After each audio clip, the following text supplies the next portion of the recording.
commencer le mardi. On va parler encore du messager et de son message. On va encore approfondir un peu davantage. Amen. Amen. On va prendre, on avait déjà lu la dernière fois le psaume 68, le verset 12 à 19, mais je rappelle juste ce qui est écrit dans le verset 12. Il est écrit que le Seigneur dit une parole et les messagers de bonnes nouvelles sont une grande armée.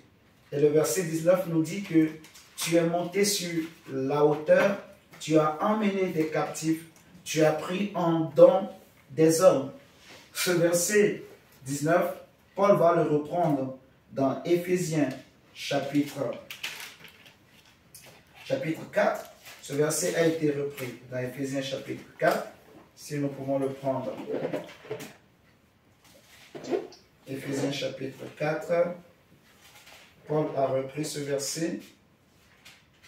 Il va dire, à partir du verset chapitre 4, verset 7, à partir du verset 7, il est écrit: mais à chacun de nous la grâce a été donnée selon la mesure du don de Christ. C'est pourquoi il est dit, le verset 8. Vous voyez? Et le verset 8 correspond au verset 19 du psaume 68 qu'on a lu. Le verset 8 de Éphésiens 4 nous dit ceci: c'est pourquoi il est dit, étant monté en haut, il a emmené des captifs et il a fait des dons aux hommes. Et Paul voulait introduire, donc on va dire, les ministères, les messagers que Dieu choisit et qu'il établit. Vous voyez? Mais on avait expliqué la dernière fois que lorsqu'on veut parler des messagers, ça ne concerne pas seulement les ministères, les 5 ministères de la parole qu'on connaît. Tout chrétien est un messager du Seigneur et nous allons bien comprendre pourquoi nous parlons ainsi. On va prendre maintenant Luc chapitre 3 et on va bien comprendre quelque chose. Luc chapitre 3, le verset 1 à 4. Luc chapitre 3, le verset 1 à 4.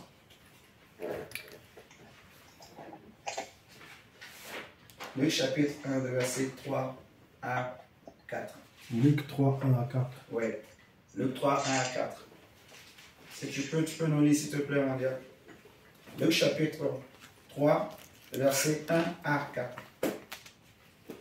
Qu'est-ce que la Bible nous dit? Qu'est-ce que Dieu nous dit dans ce texte? Nous voulons parler encore du messager et de son message. Le messager et de son message. Luc chapitre 3, verset 1 à 4.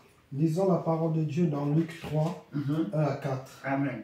La 15e année du règne de Tibère César, lorsque Ponce Pilate était gouverneur de la Judée, Hérode Tétrarque de la Galilée, son frère Philippe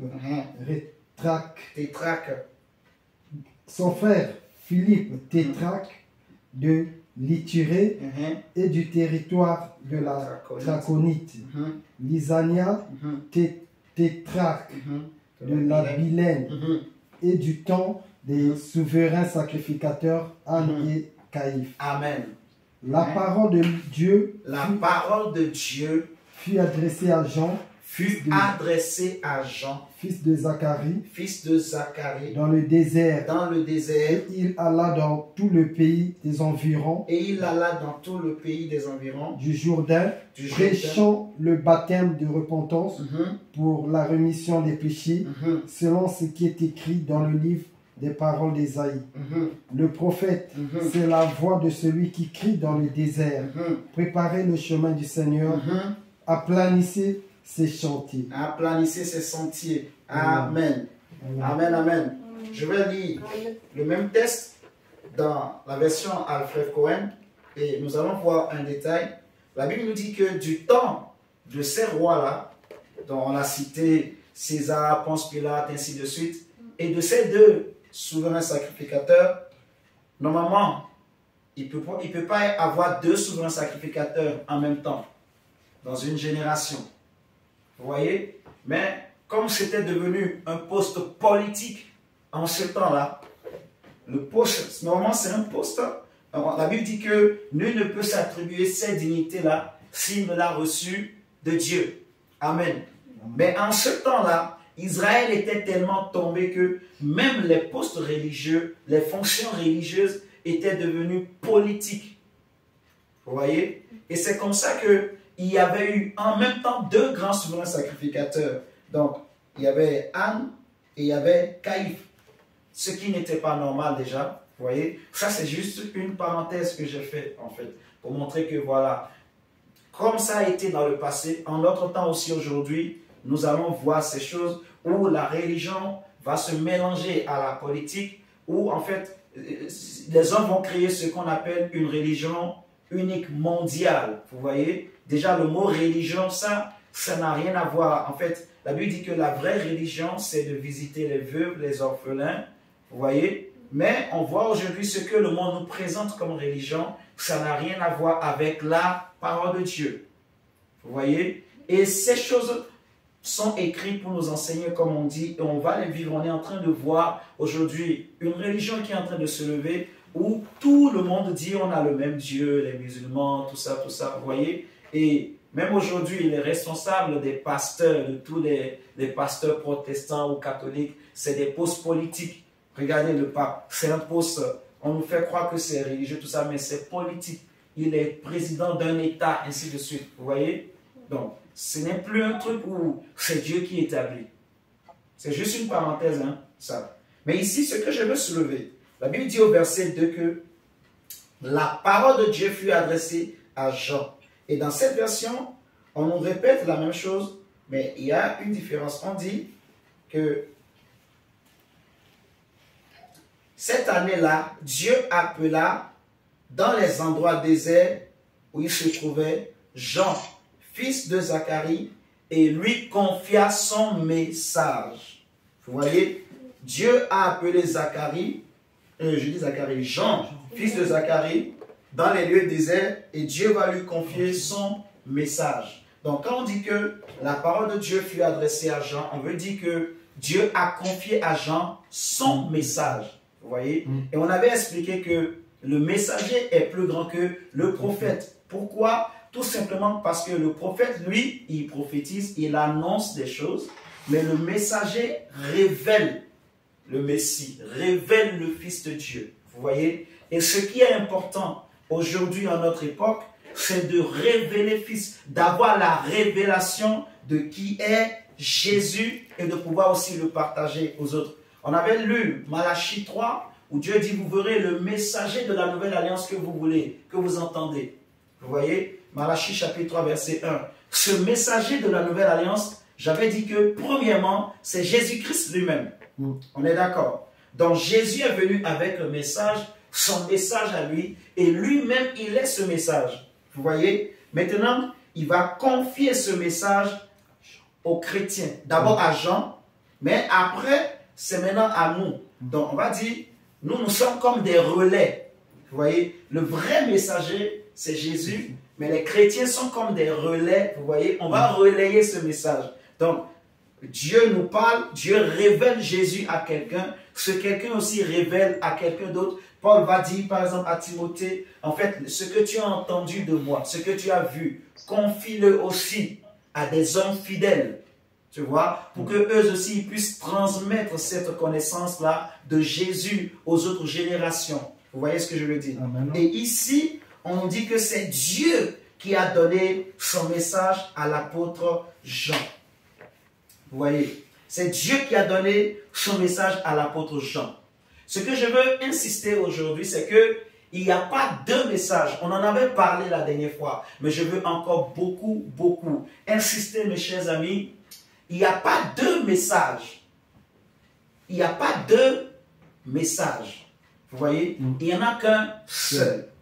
Le message que Paul a prêché, que Pierre a prêché, c'est le même message. Même s'ils n'étaient pas de la même, on peut dire, ils n'ont pas connu Jésus de la même manière, mais le message que Paul a prêché, la Bible nous dit que Paul va dire aux Galates que l'évangile que je vous ai prêché, je ne l'ai pas reçu d'un homme. On va le lire tout à l'heure. Je ne l'ai pas reçu d'un homme. Ce n'est pas un homme qui m'a enseigné. Ce n'est même pas quelqu'un qui m'a fait asseoir et qui m'a enseigné l'évangile que j'ai prêché. Vous voyez? Parce qu'on a dit que le vrai message, c'est une révélation. Amen. Si Dieu ne le révèle pas, tu ne peux pas l'avoir, tu ne peux pas le connaître. Vous voyez? Et Dieu, Paul va dire que ce n'est pas un homme qui m'a appris, c'est Jésus-Christ lui-même qui m'a enseigné. Vous voyez? On va bien le lire tout à l'heure. Donc, le vrai message, il n'y en a pas deux, c'est un seul message, un seul et unique. Il n'y a que le message que Jésus a apporté et c'est ce message que nous-mêmes, nous devons relayer. Amen. Vous voyez? Et c'est important. Aujourd'hui, on doit se poser la question, quel est le message? Qu'est-ce que nous mangeons? Qu'est-ce que nous buvons? Qu'est-ce que nous écoutons? Il y en a beaucoup aujourd'hui, on va dans les assemblées, frères et sœurs, on écoute des choses, mais on n'a pas conscience, en fait, est-ce que c'est le vrai message qu'on est en train d'écouter ou bien est-ce que c'est un faux message? Vous voyez? Et on va bien faire la différence ce soir. Prenez avec moi Éphésiens toujours chapitre 4. Éphésiens chapitre 4. Comme j'ai dit, il n'y a pas deux messages. On va le voir. Prenons Éphésiens chapitre 4. On va lire le verset 4. Lisons le verset 4 à 6. Éphésiens chapitre 4, verset 4 à 6. La Bible dit ceci. Il y a un seul corps et un seul esprit. Comme aussi vous avez été appelés à une seule espérance par votre vocation.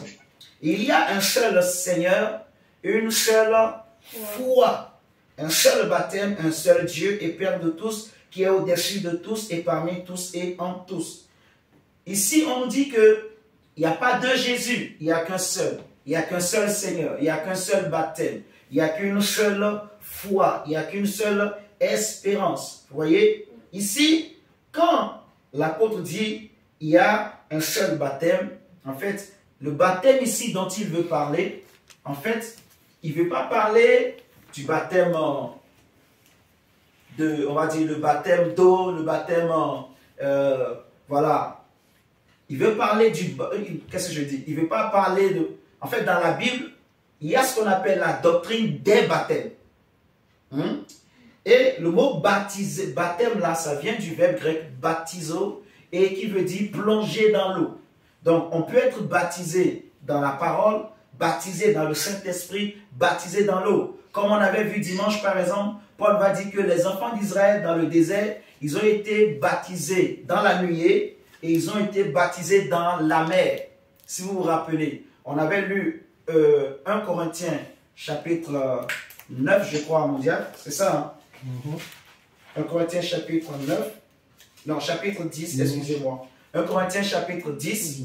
On avait lu le dimanche où Paul nous disait que les enfants d'Israël ont reçu au moins 2 baptêmes dans le désert. Le baptême dans la nuée, le baptême dans la mer. Et j'avais expliqué que ça voulait dire simplement qu'ils étaient plongés dans la nuée de Dieu.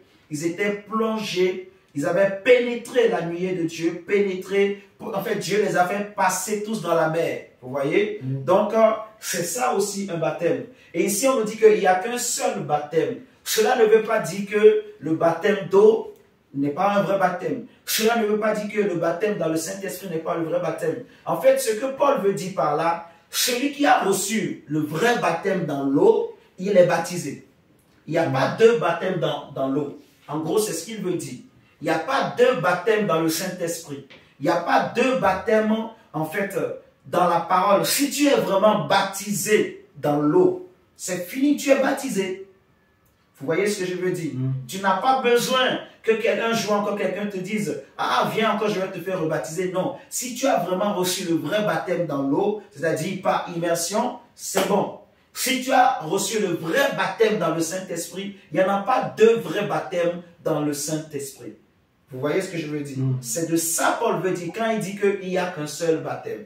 De la même manière, quand il va dire qu'il y a une seule foi. Premièrement, le mot foi, c'est vrai que ça vient du grec pistis, qui veut dire fidélité, foi, conviction forte, ainsi de suite. Mais c'est un mot qui est aussi utilisé pour parler de l'évangile. Vous voyez? Et le message ici en question, c'est l'évangile de Jésus-Christ. l'évangile pour notre salut. L'évangile, la bonne nouvelle du royaume de Dieu. Amen. Vous voyez, c'est ça le message en fait dont il est question. Et ici, le mot foi, ça veut nous parler de l'évangile. Il n'y a qu'un seul évangile. Et nous allons bien le comprendre. Prenons Jude. Jude, il n'y a qu'un seul chapitre. C'est avant Apocalypse. Et mes chers amis, c'est grave. Prenons Jude chapitre 1. Donc, on va dire comme ça, Jude chapitre 1. On va lire à partir du verset 3. On va faire une longue lecture avec des pauses et je vais expliquer des choses. Regardez avec moi. On va dire l'apôtre Jude, il va dire ceci. Bien-aimés, comme je désirais vivement vous écrire au sujet de notre salut commun, vous voyez, au sujet de notre salut commun, je me suis senti obligé de le faire afin de vous exhorter à combattre pour la foi qui a été transmise aux saints une fois pour toutes. Je répète, il va dire, comme je désirais vivement vous écrire au sujet de notre salut commun. Vous voyez, au début, il voulait écrire sur le salut. Il voulait écrire une grande lettre. Il voulait écrire une longue lettre. Vous voyez, pour exposer des doctrines, ainsi de suite. Cette lettre-là que l'apôtre Jude voulait écrire, cette lettre ne nous est pas parvenue à nous chrétiens. Vous voyez? Mais pendant qu'il s'attelait à l'écrire, il va sentir dans son cœur le besoin d'écrire une petite lettre qu'il va envoyer rapidement aux chrétiens qui étaient encore dans ce temps-là. Vous voyez? Aux églises en ce temps-là, pour les avertir, les interpeller sur un point rapidement, avant de prendre le temps pour exposer les doctrines dans la lettre qu'il voulait écrire. Je répète ceci. Il dit que, comme je désirais vivement vous écrire au sujet de notre salut commun. Donc, il y avait ce désir-là, cette volonté qui l'animait d'écrire une lettre, une grande lettre en réalité, concernant le salut. Mais il dit, je me suis senti obligé de le faire afin de vous exhorter à combattre pour la foi qui a été transmise aux saints une fois pour toutes. Pour bien comprendre ce texte, on va prendre d'autres versions pour bien comprendre en fait que ici, il y a deux lettres dont il est question. Je vais prendre Alfred Cohen, je vais prendre aussi Français courant et nous allons lire. Le verset 3 nous dit ceci, Jude, verset 3. Mais bien, chers amis, j'ai depuis quelque temps un grand désir de vous écrire au sujet du salut qui nous est commun à vous et à moi. Je me sens pressé avant tout. Est-ce que vous êtes là ce soir? Amen. Il dit, j'ai depuis quelque temps un grand désir de vous écrire au sujet du salut qui nous est commun à vous et à moi. Point. Je me sens pressé avant tout. Avant tout. On est d'accord? Je me sens pressé avant tout de vous encourager à lutter pour la foi qui a été confiée une fois pour toutes au peuple de Dieu. Donc, malgré que j'ai ce désir de vous écrire depuis longtemps au sujet de notre salut, mais je me sens pressé, je me sens obligé de vous écrire rapidement ou tout d'abord, vous voyez, de vous écrire tout d'abord à lutter pour la foi qui a été transmise une bonne fois pour toutes aux saints. À lutter pour la foi. Vous voyez, je vais prendre la version français courant. Seigneur, merci pour ta grâce. Et nous allons avancer, nous allons évoluer. La Bible nous dit ceci. Jude chapitre 1, le verset 3. Mes chers amis, j'avais un vif désir de vous écrire au sujet du salut qui nous est commun. Or, alléluia. J'avais un vif désir de vous écrire au sujet du salut qui nous est commun. Point. Or, je me suis vu dans l'obligation. Donc, c'est comme si quelque chose l'a poussé, vous voyez, à mettre de côté d'abord la lettre qu'il était en train d'écrire et à faire cette petite lettre qu'on est en train de lire aujourd'hui. Vous voyez? Et il a partagé ses sentiments avec les chrétiens qui étaient de son époque pour leur dire que, en fait, j'ai senti en moi ce besoin de vous écrire rapidement une courte lettre. Vous voyez? Et de vous écrire, de vous demander, vous encourager à lutter. Vous voyez? Donc, de vous adresser cette lettre afin de vous encourager à combattre pour la foi que Dieu a donnée aux siens une fois pour toutes. Vous voyez? Je me suis vu dans l'obligation, en tant qu'apôtre, en tant que faisant partie des derniers apôtres de son temps. Vous voyez? Parce que en ce temps-là, la plupart des apôtres étaient déjà morts.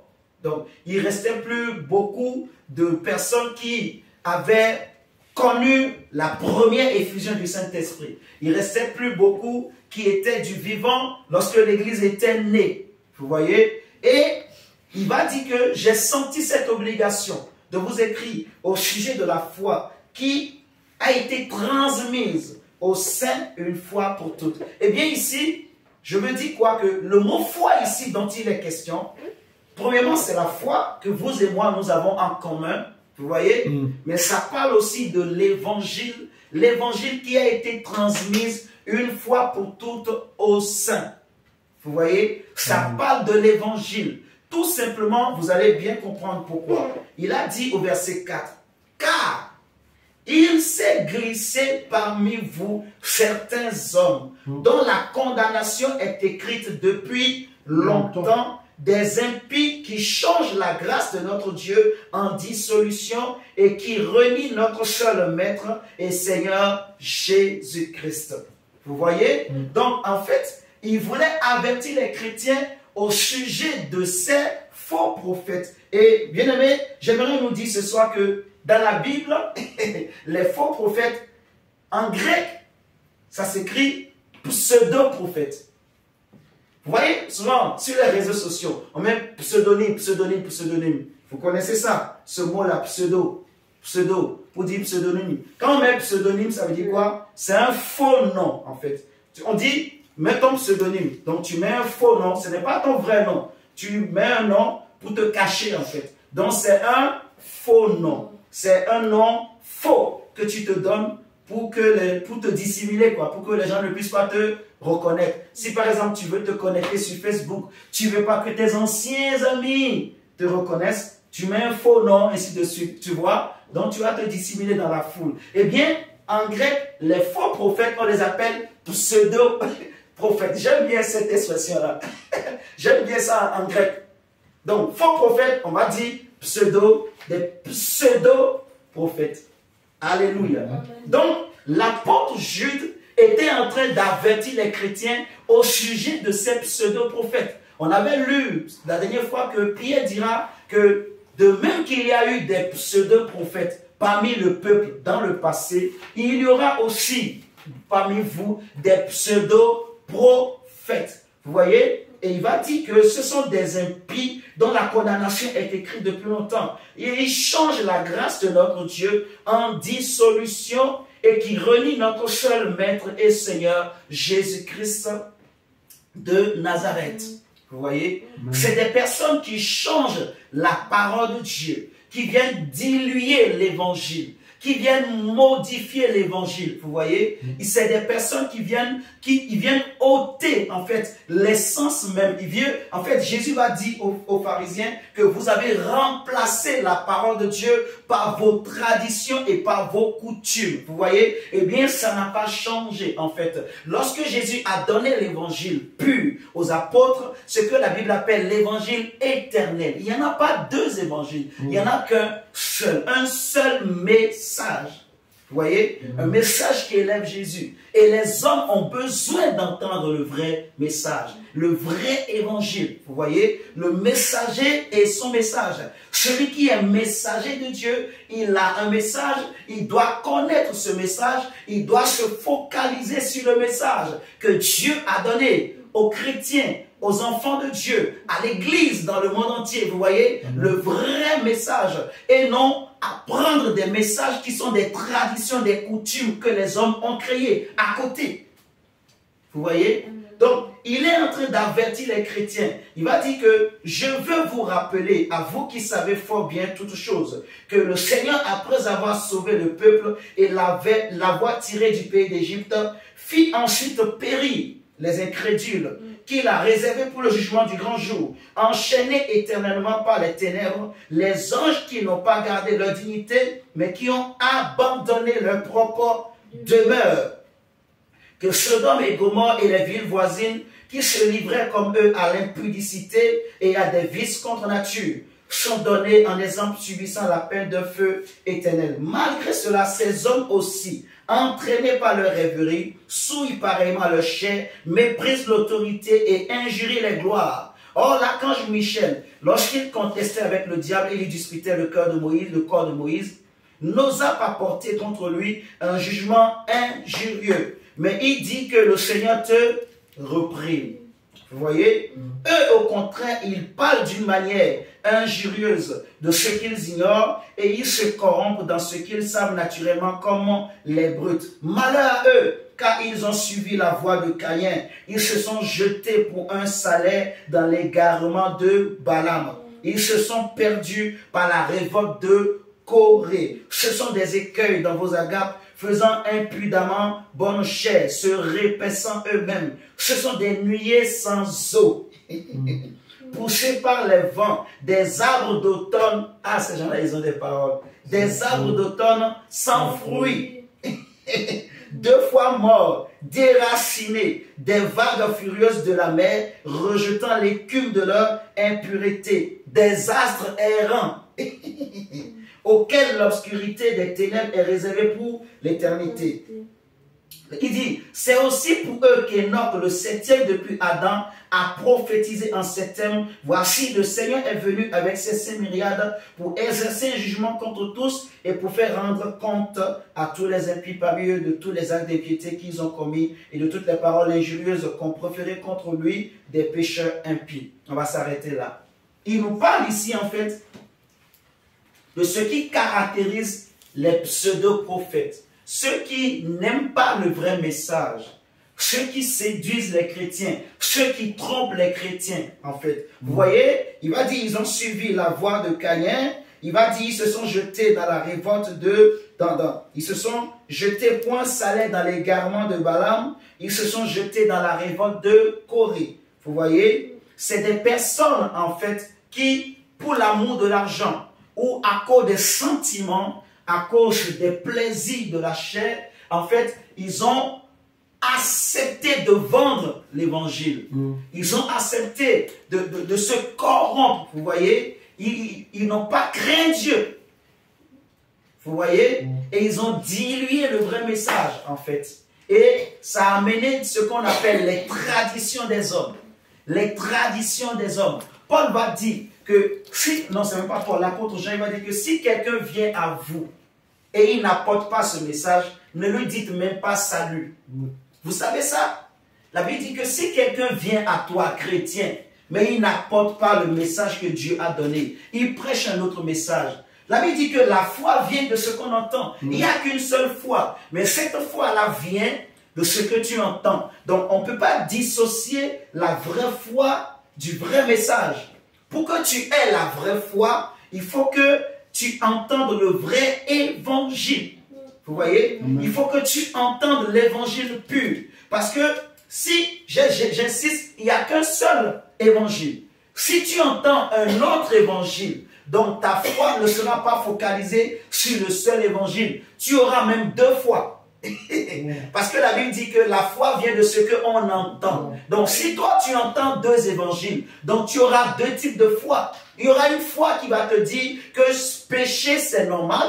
Il y aura une foi qui va te faire croire que même si tu vis dans le péché, même si tu n'es ni chaud ni froid, Dieu va t'accepter. Vous êtes en train de comprendre. Alors que Jésus ne peut pas accepter les gens qui sont gris. Dieu veut soit tu es noir, soit tu es blanc, soit tu es jaune, soit tu es rouge. Il faut avoir une vraie couleur. Il faut avoir une vraie position. Alléluia. Amen. Donc, je me demande en fait, frères et sœurs, quel genre de foi, ça a coupé mon gars, quel genre de foi nous voulons aujourd'hui avoir? C'est des gens qui ont suivi la voie de Caïn. Donc, des gens qui, en fait, au lieu d'avoir les yeux sur Jésus, ils regardent aux hommes, ils regardent aux choses de la terre, ils veulent gagner le monde, ils veulent justement plaire au monde, ils veulent plaire aux gens, ils veulent marquer leur temps, leur génération, vous voyez. Il y en a qui ont commencé même bien, mais ils finissent mal, vous voyez. Donc, le Seigneur nous met en garde. La voix de Caïn, la voix de Balaam, la voix de Corée, la révolte de Corée, tout ça, c'est des choses qui sont écrites pour nous enseigner. Vous voyez, Balaam, c'était qui? C'était un prophète, mais qui a vendu la grâce de Dieu, qui avait l'amour de l'argent. Vous voyez, Caïn, c'était qui? C'était celui qui a tué son frère. Vous voyez, il a tué son frère parce que, tout simplement, les deux ont offert à Dieu un sacrifice. Mais Dieu a agréé Abel et Caïn était devenu jaloux. Vous voyez, ce n'est pas parce que, par exemple, Dieu élève un chrétien, Dieu élève un serviteur devant toi que tu dois devenir jaloux. Même si il a commencé après toi, laisse Dieu faire. Alléluia. Amen. Parce qu'aujourd'hui, le problème des chrétiens, ce qui pousse des gens qui ont bien commencé à changer, c'est juste qu'ils regardent le succès, tu vois. Ça fait peut-être 20 ans, 40 ans qu'il est dans le ministère, mais il n'a pas un tel impact auprès on va dire des chrétiens, ainsi de suite. Mais un jeune que Dieu élève, il voit combien ce jeune, la manière dont, en fait, Dieu l'utilise, il devient jaloux. Il y a des histoires où des hommes de Dieu, il y a quelqu'un, il a fait des jeûnes, il a jeûné. On a invité pour aller prêcher à une croisade. Il a jeûné, moi je vous dis. C'est un homme qui jeûne beaucoup, qui prie beaucoup. Mais il vient à la croisade, il était sûr que le jour où il va se monter sur les salles, les chaises vont voler, les démons vont sortir des corps, il y aura des cris et des manifestations incroyables. Mais on lui a donné le micro. Il a parlé, rien n'a été fait. Il y a juste une petite fille là qui s'est mise à pleurer. Je donne juste un exemple comme ça. Mais le deuxième jour, parce qu'il n'était pas le seul invité, on avait invité un autre jeune qui vient peut-être, je ne sais pas, des Amériques là-bas. Le jeune à lui, il est venu tout le temps, pendant que le vrai pasteur là, lui, il était enfermé. L'autre jeune, il était tout avec son casque, avec son écouteur. Il était là en train d'écouter la musique. Il faisait que sortir, il fallait que manger, il faisait que manger. Est-ce que vous m'entendez ce soir? Il faisait que manger, il faisait qu'écouter. L'autre était en jeûne et prière, enfermé, en train de lire la Bible, de lire. Il dormait pratiquement pas, tellement qu'il voulait voir la gloire de Dieu. Mais quand ce jeune-là prend le micro, il dit, oh Jésus, alléluia, bou, bou, bou, bou, bou, bou, bou, bou, bou. Oh. Le jeune-là, lui, il ne comprend pas. Les chaises tombent. Le pasteur, il retourne chez lui. Il dit, Seigneur, je suis en colère. Comment lui là, devant moi, il faisait que manger. Mais moi qui ai jeûné, regardez, rien ne s'est passé. Tu vois, il était en colère, il était jaloux, ce pasteur. Vous me suivez ce soir? Alors qu'il ne savait pas en fait que ce que Dieu était en train de faire dans sa vie. Vous voyez, il ne sait pas pourquoi Dieu utilise ce jeune comme ça. Tu ne sais pas si ses parents sont des hommes qui ont une alliance avec Dieu. Il peut être jeune, mais il peut travailler dans une alliance avec Dieu. Vous voyez, une alliance que toi, tu n'as pas.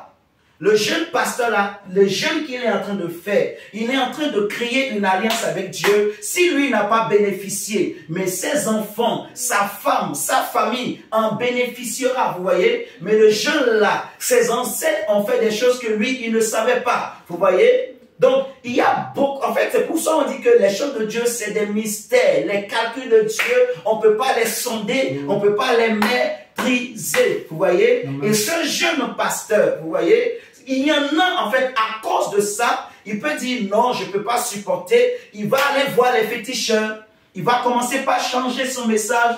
Il y en a, à cause de ces genres de choses, ils ont amené le monde dans l'église. Vous voyez, ils commencent par faire des choses pour attirer la foule, pour attirer le monde, pour gagner le monde en fait. Et c'est là que les gens rentrent dans la corruption, dans la compromission, vous voyez, ils perdent le message. Il y en a, en fait, il commence par raconter des choses que les hommes veulent entendre. Paul va dire, prêche en toute occasion, favorable ou non. Parce qu'il arrivera un temps où les hommes ne supporteront plus la saine doctrine, mais ils auront la démangeaison d'entendre des choses agréables. Vous voyez? Et il y en a qui aiment raconter aux gens les choses agréables, les choses qu'ils aiment entendre, malheureusement. Vous voyez? Dieu n'aime pas ça. Dieu veut que nous retournions à la vraie doctrine, au vrai évangile, au vrai message, mes chers amis. Le message de la révolution. J'aime bien ça. Le message de l'évangile. Le message qui révolutionne l'homme, qui révolutionne la mentalité de l'homme, qui révolutionne la vie de l'homme. Vous voyez? Le message qui rend les gens qui étaient illettrés des sages, des hommes intelligents.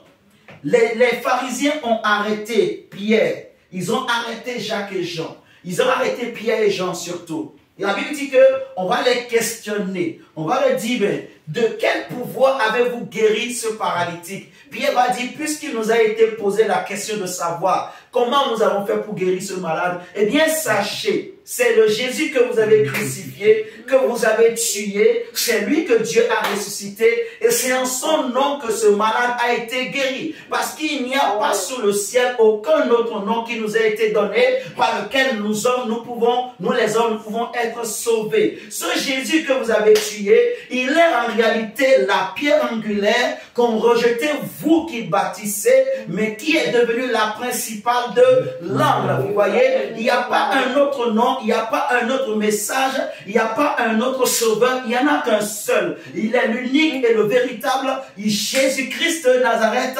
C'est le nom que les apôtres ont élevé. La Bible me dit, les pharisiens vont se regarder, ils vont dire, ils ont reconnu que ces hommes-là étaient des hommes qui n'avaient pas d'instruction. C'était des hommes qui n'ont pas étudié. Mais ils ont un langage que même les gens qui ont étudié n'ont pas. Ils ont une manière de parler que même les gens qui ont étudié n'ont pas. Vous voyez, ils ont une expression que même les gens qui ont fait des doctorats n'ont pas, tu vois. Parce que lorsque l'onction vient sur quelqu'un, l'onction donne des capacités. L'onction vient nous capaciter. J'aime bien ce mot. Capacité, vous voyez, l'onction vient capaciter un homme dans un domaine quelconque, vous voyez, dans une discipline quelconque. Toi, ta particularité, ça peut être chasser les démons. Ta particularité, ça peut être guérir les fous, alléluia. Ta particularité, ça peut être guérir les lépreux. Ta particularité, Dieu peut te spécialiser dans la résurrection des morts, alléluia. Dieu peut te spécialiser dans les miracles, dans les signes. Dieu peut te spécialiser. En fait, quand tu prêches, les cœurs sont vivement touchés. Dieu peut te... En fait, l'onction de Dieu donne des capacités. Elle vient nous capaciter. Amen. Vous voyez? Dieu donne l'intelligence.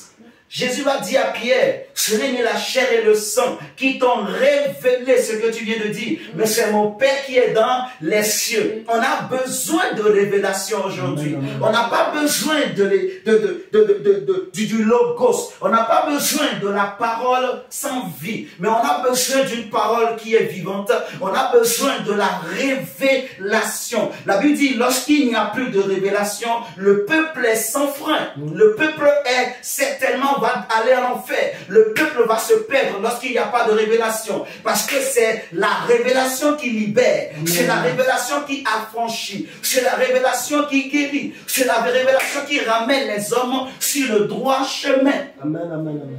Jésus dit, mes paroles sont esprit et vie. Jésus, c'est le Dieu qui se révèle. Jésus, il a besoin de... En fait, on a besoin de la révélation de Dieu pour le connaître. Jésus va dire que le royaume est forcé. Et ce sont les violents qui s'en emparent, vous voyez. Donc, ce n'est pas un jeu, ce n'est pas facile. Il faut une révélation pour connaître Christ. Il n'y a pas de chemin. Jésus dit, je suis le chemin, la vérité et la vie. Et nul ne peut aller au Père sans passer par moi, vous voyez. Donc, on a besoin de la révélation pour que quelqu'un soit sauvé, pour que quelqu'un soit transformé, pour que quelqu'un soit changé. Il faut une révélation dans son cœur. Il faut une révélation dans sa vie. Il faut une révélation dans son âme. Amen, amen, amen. Vous voyez? Les gens viennent dans les églises pour chercher Jésus, pour chercher Dieu, pour chercher la vie, pour chercher le salut. Mon Dieu, un message nouveau. Un message nouveau. Un message différent de tout ce qu'on a connu. Nous sommes fatigués des messages, en fait, qui ne font que élever les hommes, raconter les histoires des hommes. Nous sommes fatigués de manger les mêmes choses, matin, midi, soir, toutes les années. Ça fait combien d'années on ne donne que la même chose, on ne donne que le... Non, on est fatigué, on veut un vin nouveau. Amen. On veut quelque chose de différent. On veut, parce que vous savez, la particularité dans le message de Jésus, il n'y en a pas deux. Mais chaque fois que tu l'entends, c'est comme si tu ne l'as jamais entendu. Le message de l'évangile, c'est que c'est un message qui est puissant. Vous voyez, dans l'évangile, il y a la puissance de Dieu. Et cette puissance se renouvelle. Cette puissance se renouvelle. Alléluia. Tu peux entendre le nom de Jésus. Mais si ton cœur est touché, si tu as reçu la révélation sur le nom de Jésus, chaque fois que tu diras le nom de Jésus, en fait, Jésus est comme, vous voyez, c'est comme une source d'eau qui est intarissable et on ne finira jamais de puiser dans ce source-là, de puiser dans cette source d'eau qui est Jésus, dans cette source de vie qui est Jésus. Vous voyez, on a besoin de puiser. Et chaque fois, même si tu dis Jésus, ça va se renouveler. Tu ne ressentiras jamais la même chose. Ça ne fera que grandir en toi. Sa présence, sa vie, sa gloire. Seigneur, merci. Regardons Galates chapitre 1. Galates chapitre 1.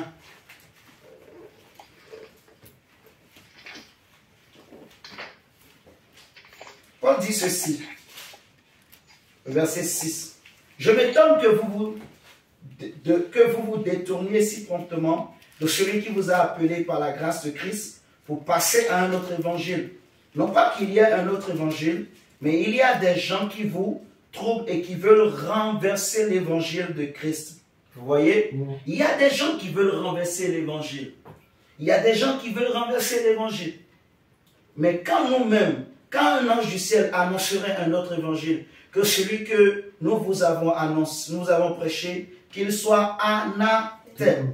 Nous l'avons dit précédemment, et je le répète à cette heure, si quelqu'un vous annonce un autre évangile, que celui que vous avez reçu, qu'il soit anathème. Verset 10, il dit, et maintenant, est-ce la faveur des hommes que je désire, ou celle de Dieu? Est-ce que je cherche à plaire aux hommes? Si je plaisais encore aux hommes, je ne serais pas serviteur de Christ. Alléluia. Amen.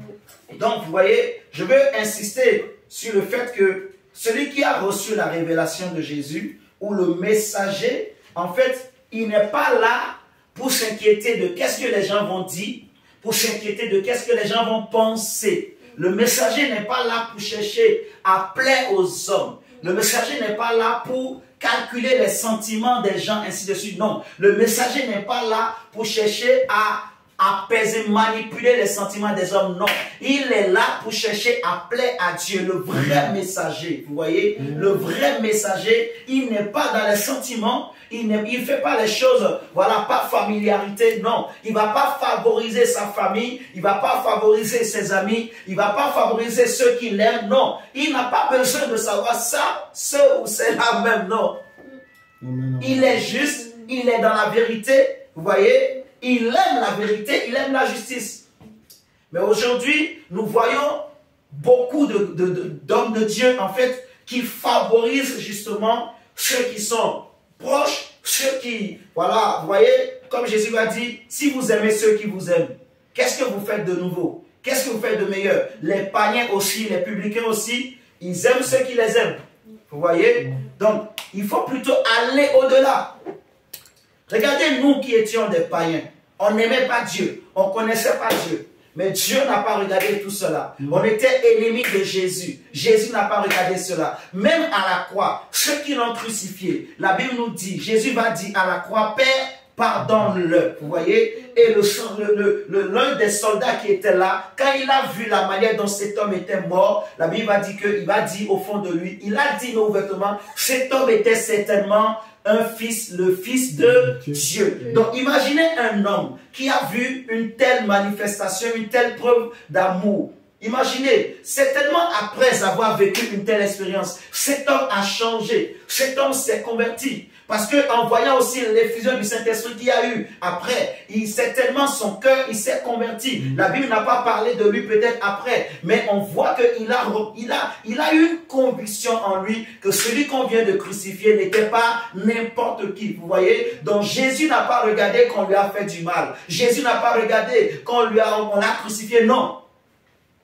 Mais il a aimé.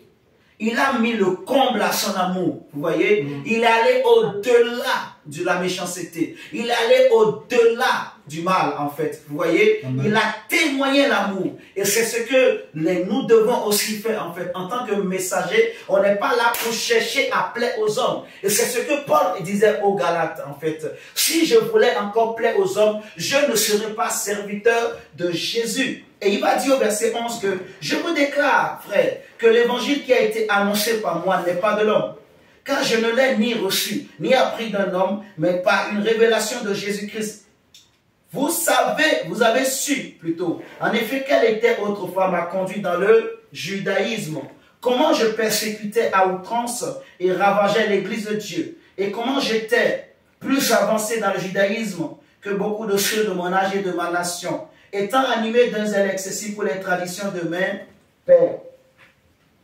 Verset 15. Mais lorsqu'il plut à celui qui m'avait mis à part dès le sein de ma mère et qui m'a appelé par sa grâce de révéler en moi son fils.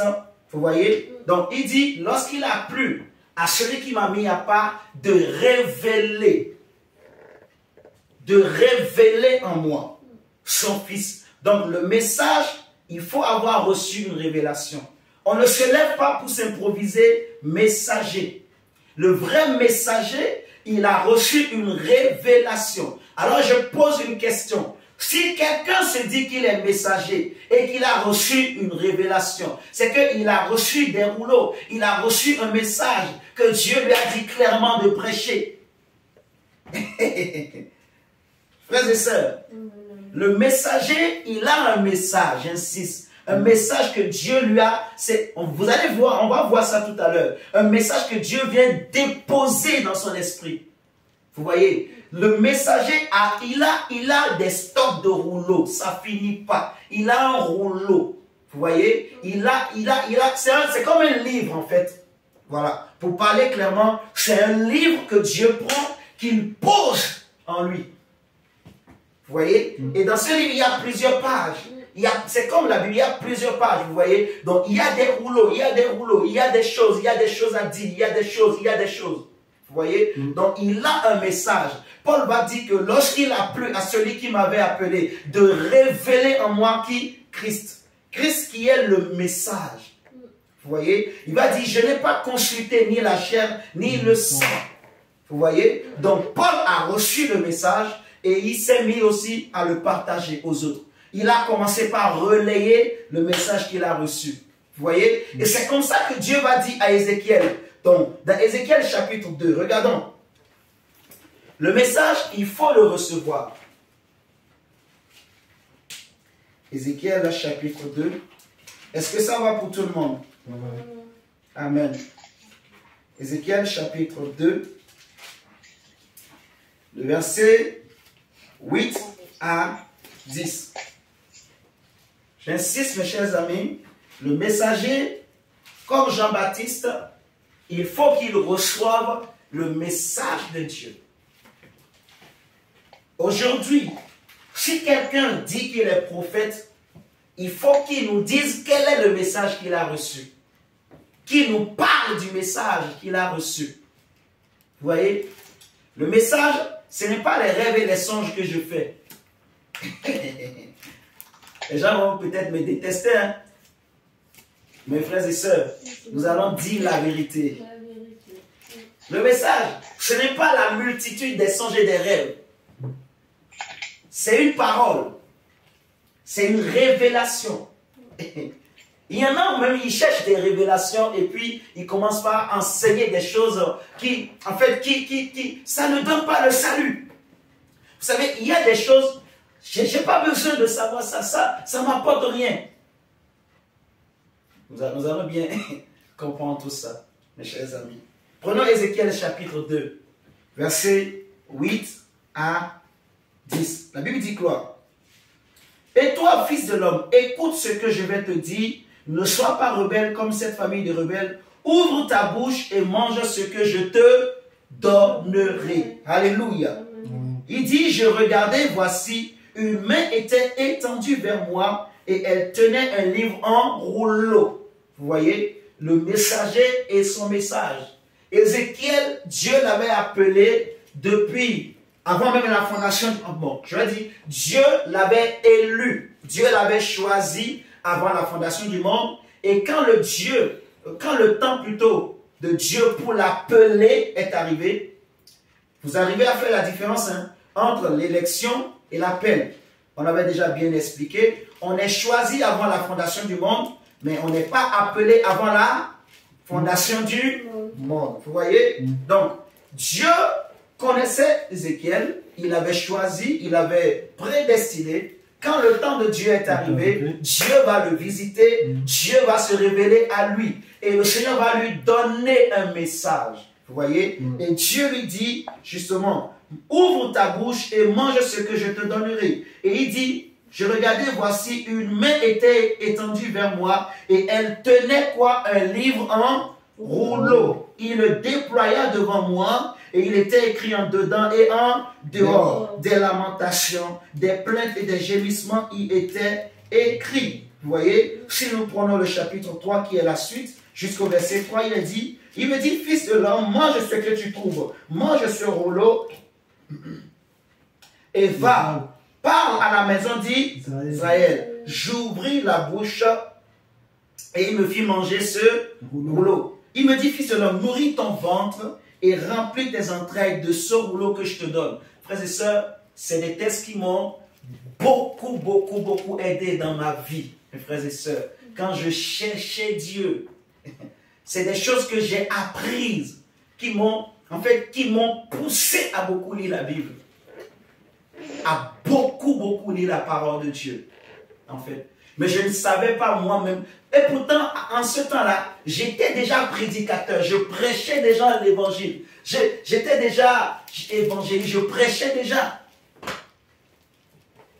Mais quand le temps de Dieu était arrivé, pour se révéler à moi, pour me révéler Jésus, bien aimé, quand j'ai connu l'amour de Dieu, je ne faisais que pleurer. J'ai réalisé l'amour de Dieu. L'amour de Dieu existe. J'ai réalisé, en fait, combien Dieu m'aime, combien j'étais pécheur, combien j'étais sale, mauvais, combien j'étais orgueilleux en plus. Orgueilleux. Je pouvais passer mon temps à penser que c'était tout ce qui m'arrivait, c'était la faute des autres. Parce que comme on voyait, quand on a un peu de galon là, on pense qu'on est parfait. Comme tu prêches un peu, il y a quelques miracles, tu penses que tu es déjà arrivé. Non, tu n'as pas encore reçu la révélation. Tu n'es pas encore arrivé. Parce que Jésus, Paul va dire que celui qui croit qu'il connaît, il ne connaît pas encore. Mais celui qui aime Dieu, c'est celui-là qui est connu de Dieu. Amen. Oui, il dit, j'ouvris la bouche et il me fit manger ce rouleau. Il me dit, fils de l'homme, nourris ton ventre et remplis tes entrailles de ce rouleau que je te donne. Je le mangeais et il fut dans ma bouche doux comme du miel. Ça m'arrivait des fois, je dis, Seigneur, ce soir, je ne vais pas manger la nourriture physique, mais je vais manger la nourriture spirituelle. Je pourrais passer des jours, je jeûne, mais je mange la parole de Dieu.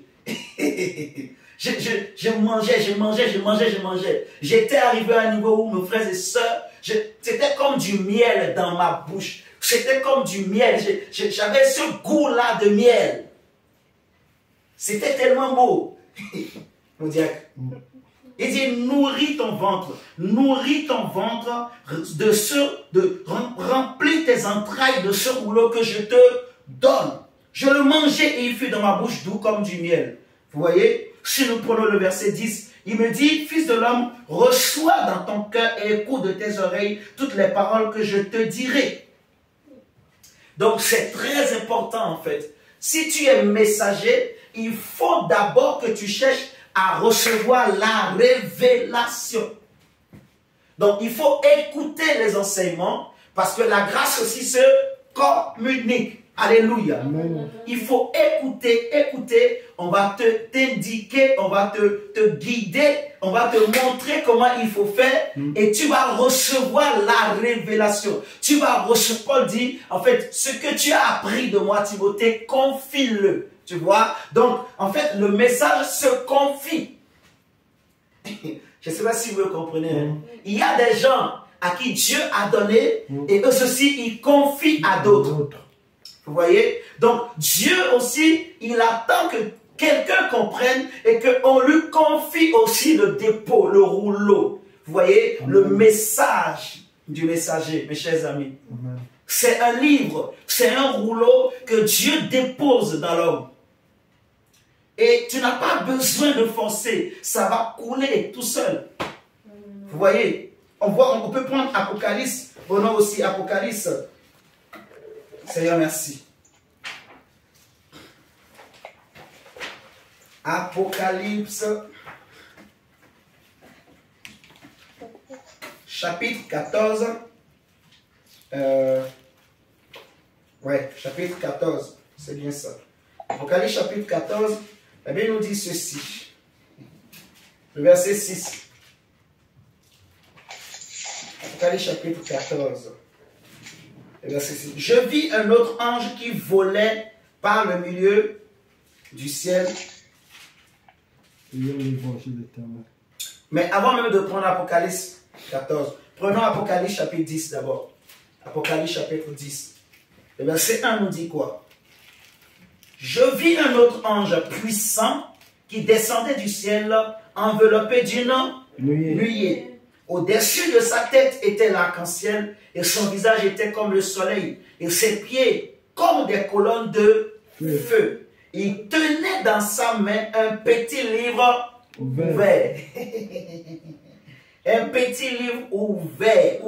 Le livre est ouvert. Le livre est ouvert, mon frère. Le livre est ouvert, ma soeur. Le livre est ouvert. Le livre est ouvert. Je dis à quelqu'un que le livre est ouvert. Le livre est ouvert, mes chers amis. Le livre est ouvert. Il faut maintenant que seulement, voilà, on te confie, tu vas lire. Le livre est ouvert, il n'est pas fermé. Un livre ouvert. Il posa son pied droit sur la mer et son pied gauche sur la terre. J'aime beaucoup cette histoire. Et il cria d'une voix forte, comme rugit un lion. Quand il cria, les 7 tonnerres firent entendre leur voix. Et quand les 7 tonnerres eurent fait entendre leur voix, j'allais écrire et j'entendis du ciel une voix qui disait, scelle ce qu'ont dit les 7 tonnerres et ne l'écris pas. Et l'ange que je voyais debout sur la mer et sur la terre leva sa main droite vers le ciel et jura par celui qui vit au siècle des siècles, qui a créé le ciel et les choses qui y sont, la terre et les choses qui y sont, et la mer et les choses qui y sont, qu'il n'y aurait plus de temps, mais qu'au jour de la voix du 7e ange, quand il sonnerait de la trompette, le mystère de Dieu s'accomplirait comme il l'a annoncé à ses serviteurs les prophètes. Le verset 8 nous dit, et la voix que j'avais entendue du ciel me parla de nouveau et dit, va, prends le petit livre ouvert. Prends le... Attends.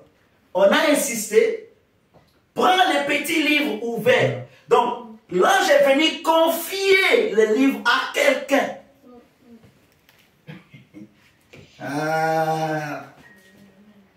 Un livre ouvert qui descend du ciel.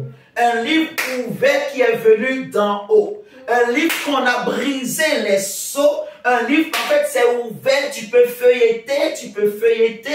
Si tu veux connaître ce que le message dit des temps de la fin, tu peux le savoir. Si tu veux connaître ce qui est dit dans ce message que Jésus a apporté concernant la création, tu peux le savoir. Si tu veux savoir ce que le message dit concernant ta vie, tu peux le savoir. C'est ouvert. Fais comme ça, c'est ouvert. C'est ouvert. Le livre est ouvert, mon diable. Là, on dit à l'apôtre Jean, va, Va prendre le petit livre ouvert. C'est un petit livre. C'est pas... En fait, c'est un livre, on peut manger, on peut avaler.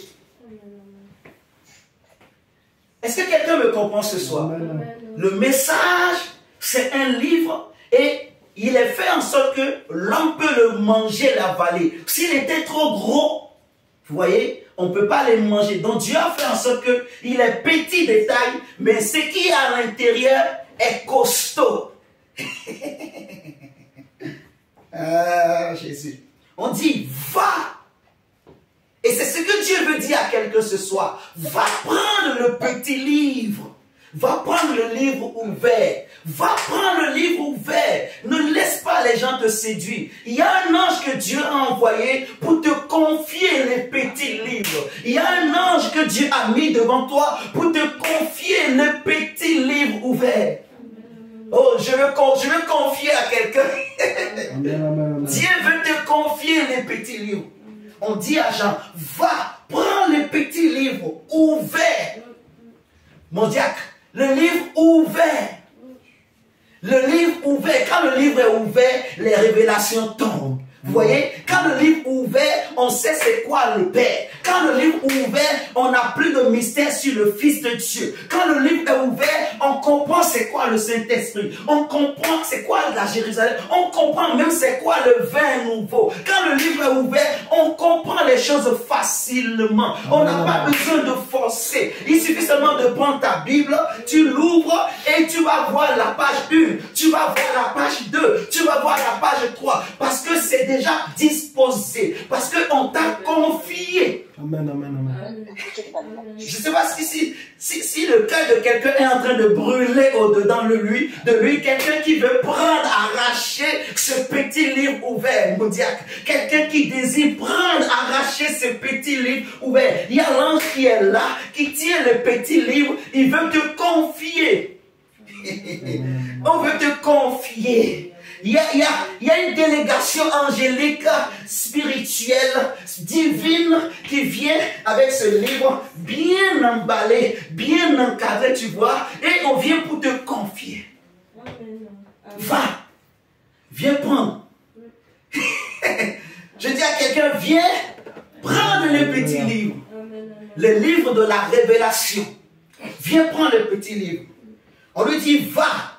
Prends le petit livre ouvert dans la main de l'ange qui se tient debout. Tu vois, l'ange se tient debout sur la mer et sur la terre, mon frère. C'est fort. L'ange se tient debout sur la mer et sur la terre. C'est-à-dire que c'est un livre qui est au-dessus de la mer et de la terre. C'est un livre qui domine, qui domine les mondes de la mer et les mondes de la terre, les mondes spirituels. C'est un livre qui est au-dessus de tout. Jésus dit, tout passera, mais mes paroles ne passeront point. La Bible dit que la parole de Dieu, elle est au-dessus de tout. Elle est efficace, elle est puissante, plus tranchante qu'une épée à deux tranchants, pour séparer âme et Dieu, pour séparer Moël, pour convertir les cœurs. Elle juge. Oh my God, la parole de Dieu soutient l'univers, elle soutient la terre. L'ange se tient debout, mon frère, un pied sur la mer, un pied sur la terre, pour montrer l'autorité que ce livre peut te donner. Ce petit livre ouvert,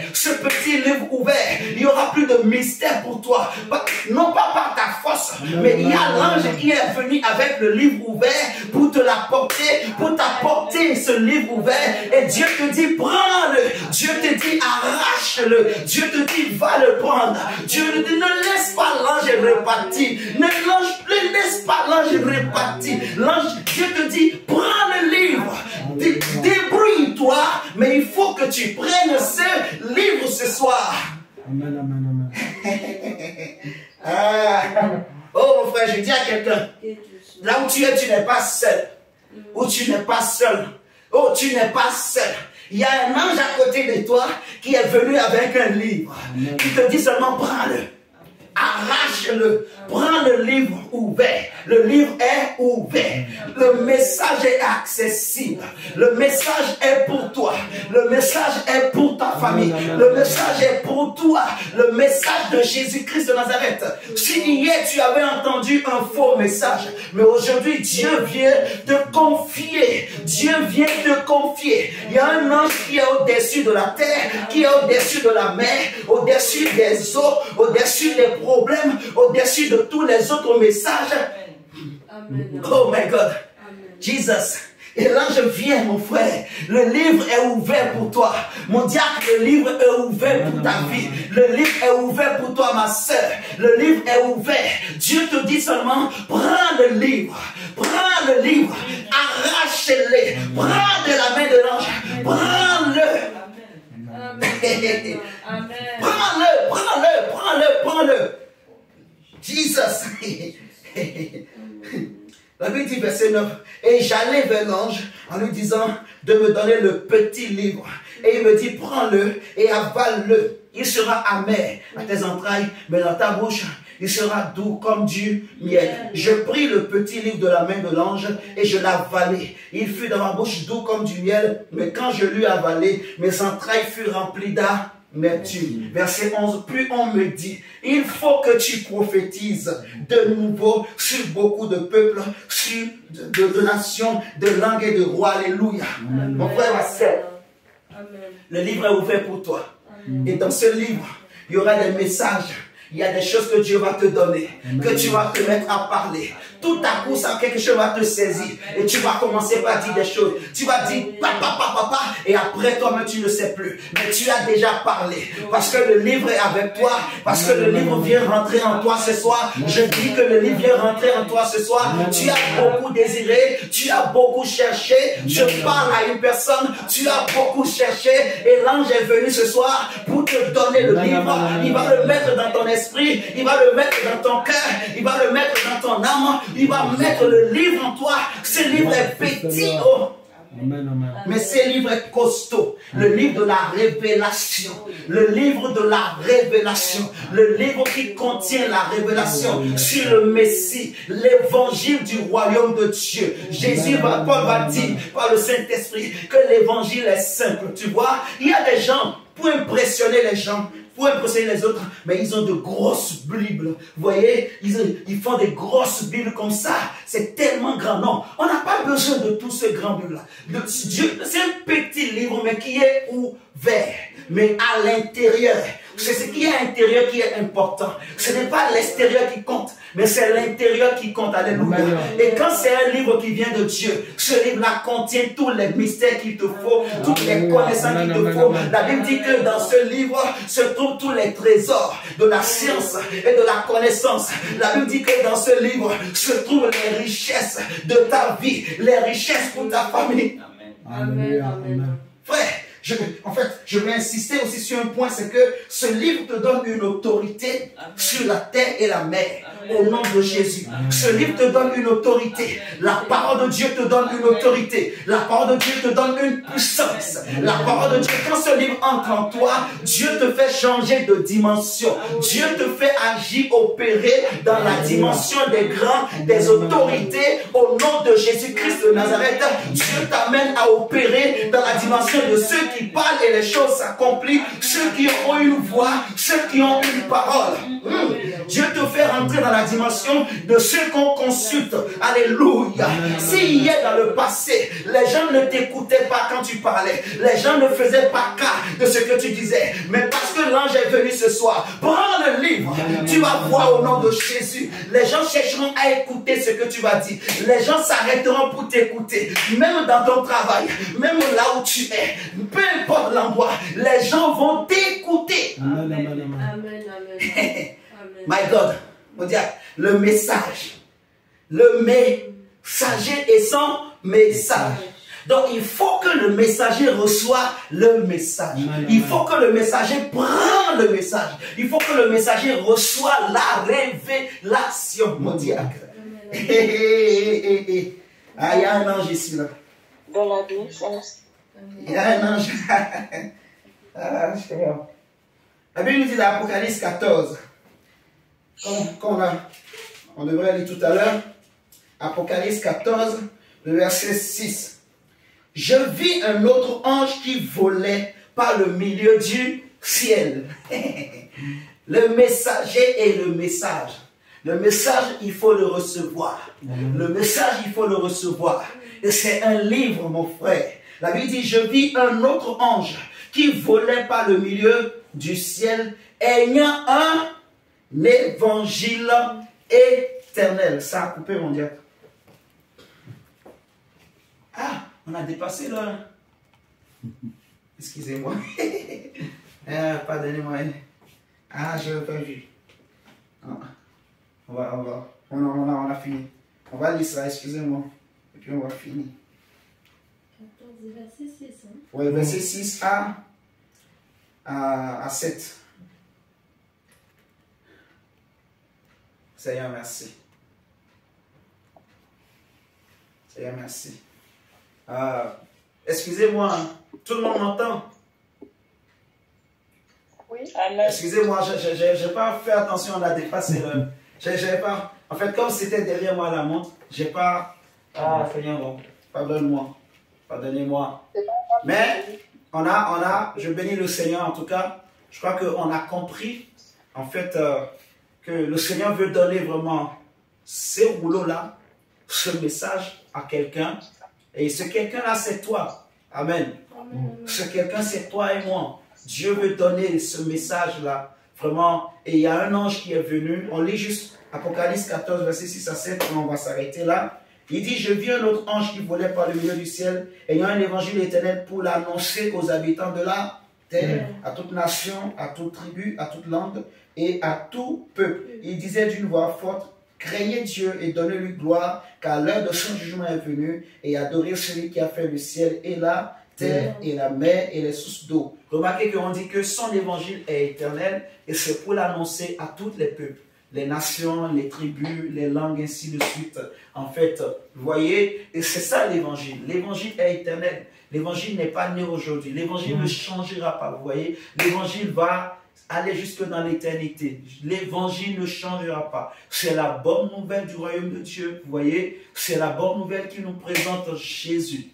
Amen. Amen. Donc, on va prier le Seigneur et je crois que Dieu a donné à chacun ce soir ce petit livre, ce rouleau, au nom du Seigneur Jésus-Christ de Nazareth. Élevons seulement nos mains droites, et tu vas répéter avec moi, Seigneur Jésus. Seigneur Jésus. Au nom de Jésus-Christ, je désire ce message. Je désire ce message. Je désire ce message. Comme l'apôtre Jean. Je viens prendre ce petit livre ouvert. Je ne veux pas prendre un livre fermé. Mais je prends ce soir un livre ouvert. Le livre de la vie. Le livre de la révélation de Jésus-Christ de Nazareth, de la main de l'ange, au nom de Jésus-Christ. Ce livre me donne le pouvoir, me donne l'autorité sur la mer, sur la terre, au nom de Jésus-Christ. Ce livre me donne accès à des révélations, toutes les pages, devant et derrière de ce livre, les écrits entrent dans mon esprit, entrent dans mon cœur, entrent en moi, au nom de Jésus-Christ. Seigneur Jésus-Christ, désormais, la Bible, comme ce livre, est un livre ouvert devant mes yeux. Au nom de Jésus-Christ, je prophétise, je reçois des révélations, sans difficulté, au nom de Jésus, avec le Saint-Esprit, j'ai ainsi prié. Amen, amen, amen, amen, amen. Donc que Dieu vous bénisse, que Dieu soit avec vous, au nom de Jésus. Je vous dis, bonne soirée, soyez bénis. Gardez le livre, gardez le petit livre, gardez le livre ouvert. Ne fermez plus le livre. Amen, amen.